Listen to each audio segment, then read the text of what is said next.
Good afternoon, this is Rick from Bike Fitness Coaching, and welcome to the free online IBFI Level 1 Module 0. Things you're going to need for this introductory presentation: get a paper and pencil. We're going to be doing some thought exercises. We're going to be stopping the video periodically so you can go ahead and put down your thoughts, and then we'll discuss those on subsequent slides. Grab a cup of coffee. Just remember, keep open-minded. We're going to challenge yourself all throughout the bike fitting modules and courses.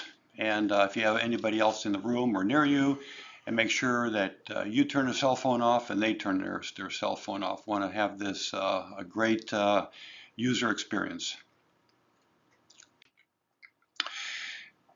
The hosts for this curriculum, myself, Rick, and my daughter Amy. I'm the primary bike fitting educator. I've had extensive bike fitting experience and taken a lot of the training courses out there. Been fitting for about 15 years now. My daughter was a elite female cyclist in college, undergrad. She raced on a national level team, and several of her teammates actually turned pro when she was racing with them. She decided to quit and continue with school, where she got her kinesiology degree, went to UCSF, University of California, San Francisco, got her doctorate in physical therapy, and now she's the physical therapist over at Red Bull. You can contact us anytime. Our website and email address are at the bottom of this page. So here are the 4 levels of bike fitting education from the IBFI. Each of the levels has an online module and an in-house presentation module where you'll actually have to go to the fitter's location. Normally they recommend you bring your bike if you can, you bring your kit, your cycling shoes, all of the necessary equipment. Some go on rides, so make sure you bring your helmet and any other thing that you seem necessary. We're going to primarily, this is going to be the online free version to kind of give you a flavor of how this is laid out, and basically how we're different from a lot of the other fitters. We have an actual physical therapist helping us on the bike fitting education, and as well as the bike fitting portion of it as well. So this online content, just a note, is basically to help and to augment the in-course, in-house presentation for bike fitting. It's again, it's not to teach you how to bike fit, but is used in conjunction with the in-house, that you'll have some understanding when you go to the in-house what's to be expected and what you're going to cover, and give you kind of a heads up, and which more information getting into the course. We do get into the actual course. We go through some of the common fitting problems and their solutions. We give a lot of visuals, a lot of presentations. For example, the person on the left is a person I fit here. There's a couple other slides where he's easily pulling the group at 32 miles an hour. The guy on the right is his team captain, who's never had a bike fit. Anybody can see any issue with the way the guy on the right is cycling versus the guy on the left is cycling. If you look at the guy on the left, flat back, perfect leg extension, relaxed on the handlebars, able to push the bike and not have to worry about any balance issues or any other issues coming up, where the guy on the right is essentially fighting the bike. A lot of his power is being lost in just fighting the bike. We give other examples. Look at to the right. The top is Remco Evenepoel, and the bottom is Chris Froome. We go through some of the analysis of the fits, so you can see firsthand before you do the fits on your own bike, or in class you'll do a fit with somebody else. Can you see some differences there? Who seems to be the most relaxed on the bike? Who seems to be the most aero? Who seems to have a little trouble? Maybe it's a bike fitting issue. We don't know, but we can discuss it further in class. So basically, we fit to where the body is the most relaxed and the most stable, which yields the most comfort, power, and speed. And we go through why would this be. As an example, here is a 15-year-old junior girl. She races NICA. NICA is the Mountain Bike High School League. After the bike fit, her dad brought both her mountain bike and her road bike with him, so she got fit on both. But here's her road bike, and max power, 489 watts for a 15-year-old junior. These juniors, that's why it's important to get a good bike fit, because if they are wrong angles on their knees or legs, you can destroy their knees as they're still juniors. So this is a very important bike fit. Bike fitting is a very important endeavor in getting cyclists safe on the bikes. So here's the introductory module. The level 1 module, as you saw in the previous, is going to be more of an introduction to anatomy. We talk about interviewing, the pre-fit interview. We do some evals, which is also called pre-fit screening, and we go through some of the bike measurements and how to document the bikes. Here's another example. This lady came in. So basically, she was going into her first half Ironman. And before she came in, she was hoping that she would finish. After the bike fit, she placed second in her age group. That's how important a good bike fit is. Her words were, during that whole half Ironman, I didn't think that riding this bike could be so comfortable.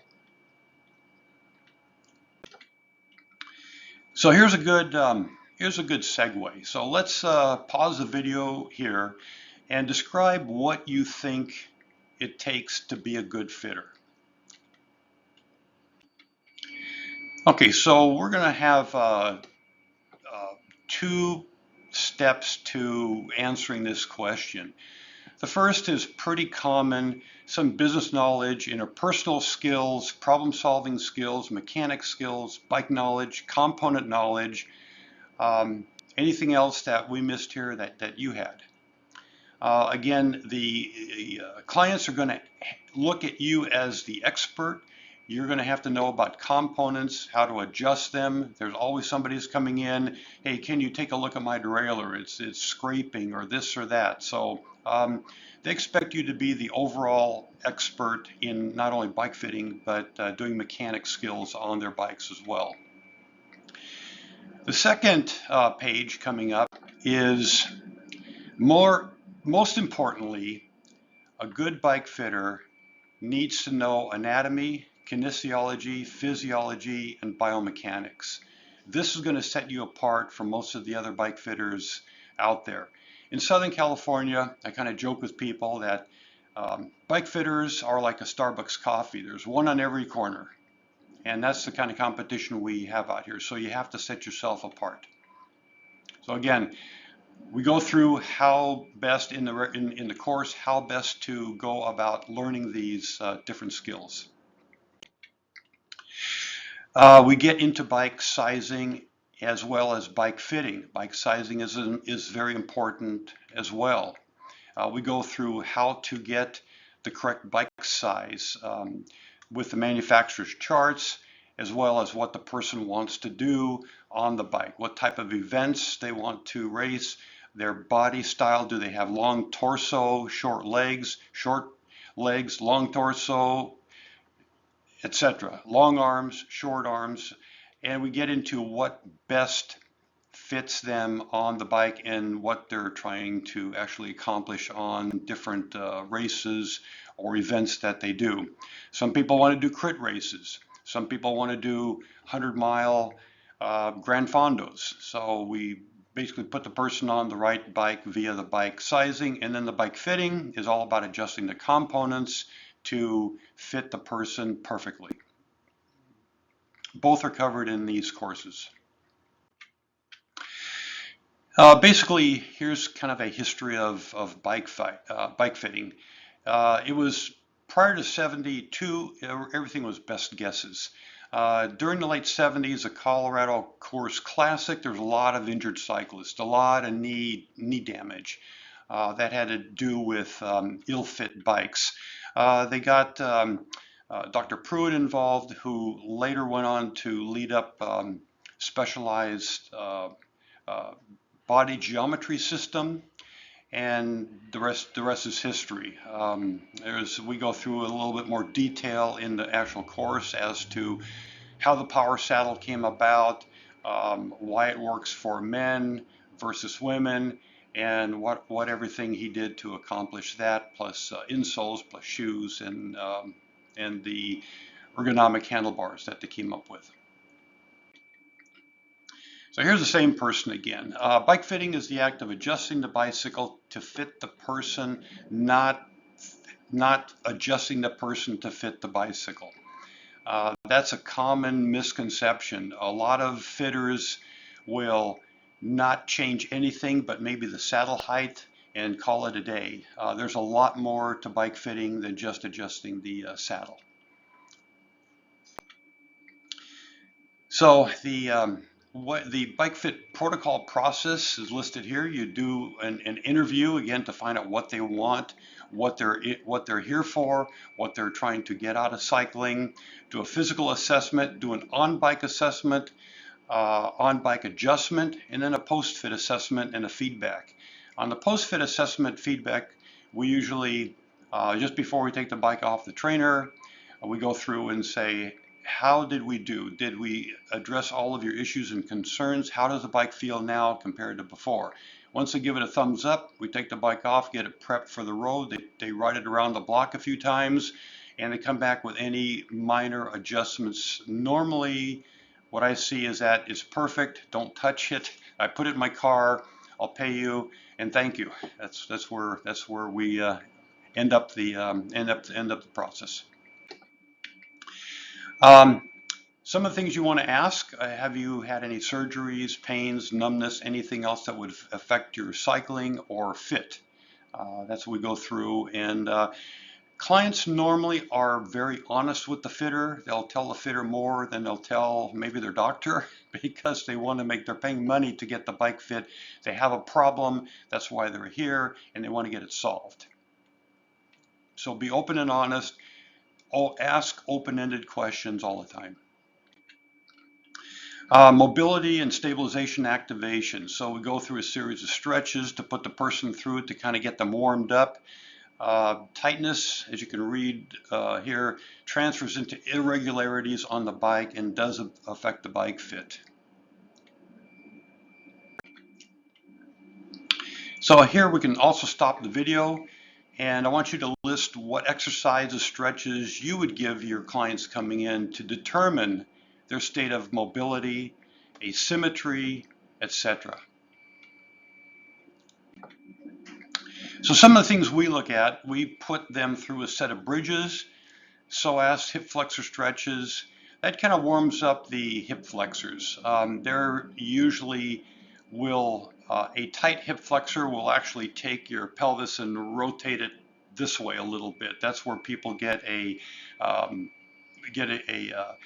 leg length discrepancy from a tight hip flexor. Normally, it's a functional issue, not a structural issue. A functional LLD is from a tight muscle somewhere, which is pulling the hip one way or pelvis one way. A structural is if somebody breaks a bone and it heals shorter or longer than the other leg. So most people come in, have functional LLDs. You warm them up because when they're on the bicycle, they're going to take a few miles to warm up. Once they are warmed up, you want to have them, that's the rest of the majority of the ride. You want to have them be fit as to where they're going to be for the rest of the ride. So you want to have them warmed up and in the same position on the fitting machine as you do when they're warmed up and out cycling.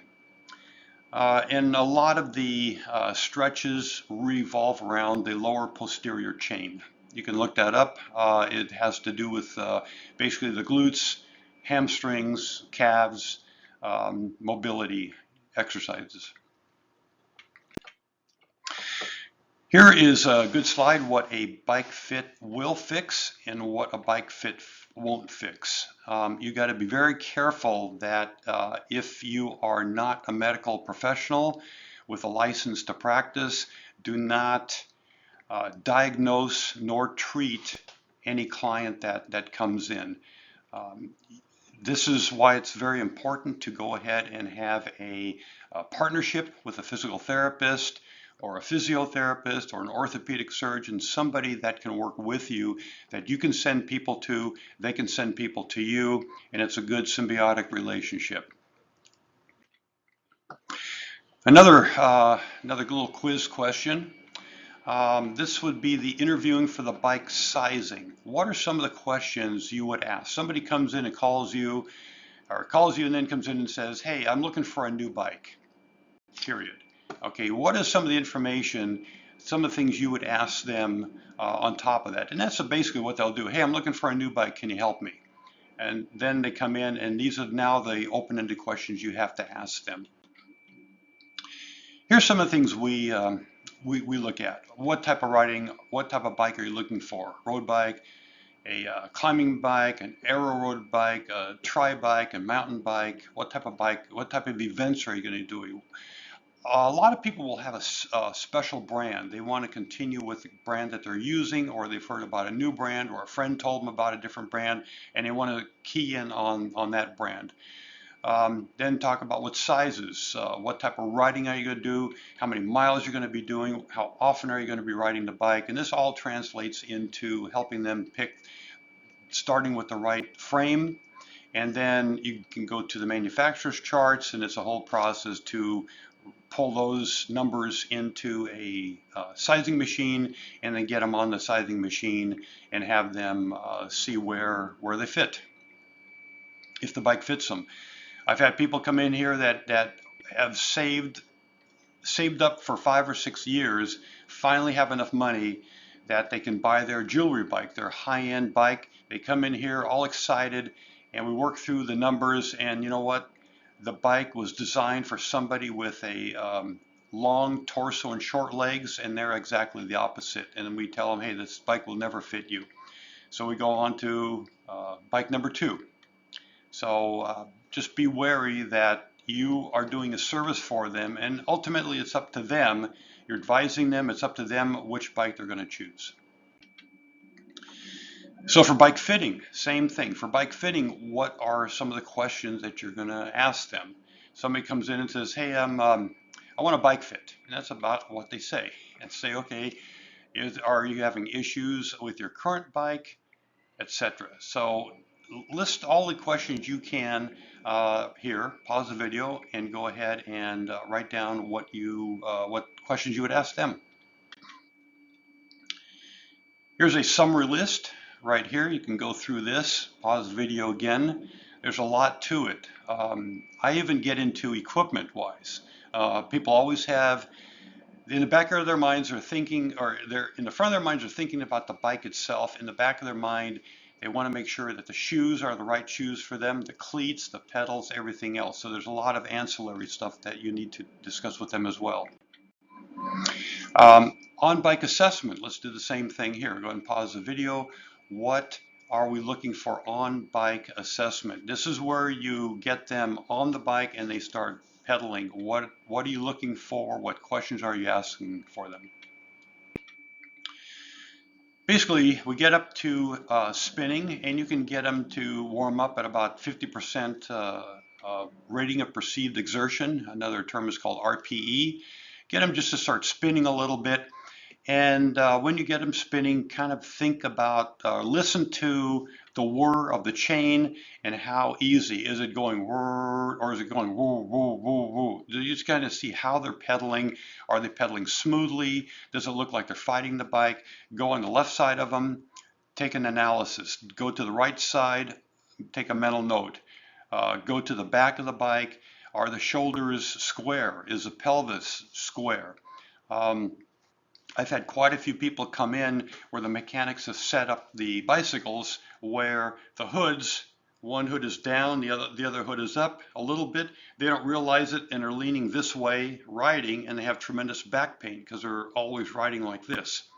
I've had several other this past year, specialized saddles. Specifically, they will hit a bump in the road and it will crack the glue where the rails go into the back of the saddle, and all of a sudden the saddle is like this, and they're sitting pelvis wise. Their pelvis is like this and their upper back is like this, and they have a tremendous back pain. They're putting a tremendous torque on their back like this.